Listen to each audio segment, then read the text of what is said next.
للہ رب العالمین والصلاة والسلام علی سید الانبیاء والمرسلین اما بعد فاعوذ باللہ من الشیطان الرجیم بسم اللہ الرحمن الرحیم الصلاة والسلام علیک یا رسول اللہ وعلی آلک و اصحابک یا حبیب اللہ الصلاة والسلام علیک یا نبی اللہ وعلی آلک و اصحابک یا نور اللہ۔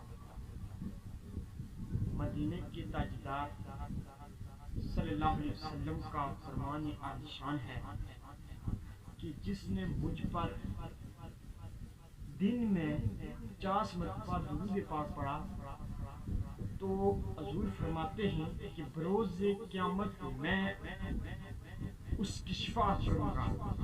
اتنا پیارا فرمان ہے۔ ہم سب نماز پڑھتے ہیں، 5 وقت نماز پڑھتے ہیں، تو ایک مدنی مشورہ میں دینا چاہتا ہوں۔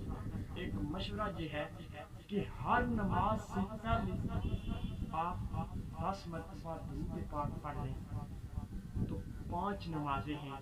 اسی طرح ہمارا جو درود پاک کا تو وہ بھی درود ہمارا مکمل ہو جائے گا۔ تو درود پاک نبی کریم صلی اللہ علیہ وسلم نے ارشاد فرمایا کہ بروز قیامت میں اس کے لیے شفاعت کروں گا۔ فرمایا میں شفاعت کروں گا تو ذرا غور تو کیجئے، قیامت کا دن ہوگا، تانبے کی زمین ہوگی، نفسا نفسی کا عالم ہوگا۔ لوگ ہم یہاں پہ پیسوں کے لیے ترستے ہیں، وہاں لوگ نیکیوں کے لیے ترسیں گے، اور کوئی دوست دوسرے دوست کا نہ ہوگا۔ اگرچہ حالانکہ ماں جو ہوگی وہ اپنی اولاد کی نہ ہوگی، اور نہ اولاد اپنی ماں کا ہوگی۔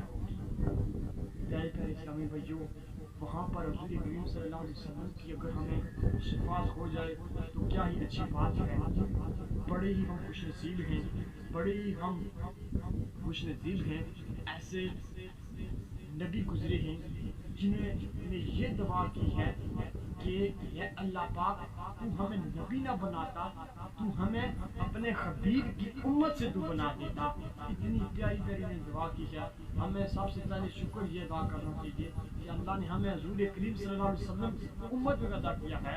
اور شکر ادا کرنے کا میں ایک مختصر سا آپ کو بیان کرتا ہوں کہ حضرت موسیٰ علیہ السلام جب اللہ تعالیٰ سے ہم کلام کرنے کے لیے جب گئے تو ہوا کچھ یوں کہ جب حضرت موسیٰ علیہ السلام اللہ تعالیٰ کی درگاہ میں پہاڑ کی طرف روانہ تھے، راستے میں آپ ایک بوڑھا شخص ملا جس نے اپنی ستر ریت کے ٹہنے سے ڈھانپی ہوئی تھی۔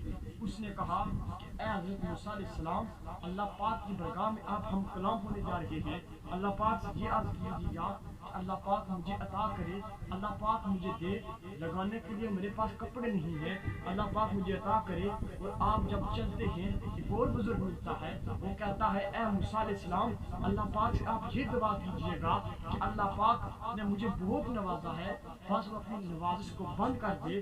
تو ہوتا کیا ہے، جب حضرت موسیٰ علیہ السلام اللہ پاک کی درگاہ میں عرض کرتے ہیں کہ میں راستے میں آ رہا تھا، 2 بزرگ ملے، ایک کا یہ کہنا تھا کہ اللہ مجھے عطا کر دے، دوسرے کا کہنا یہ تھا اللہ تعالیٰ نے مجھے بہت عطا کیا ہے، وہ اپنی عطا کو کم کر دے۔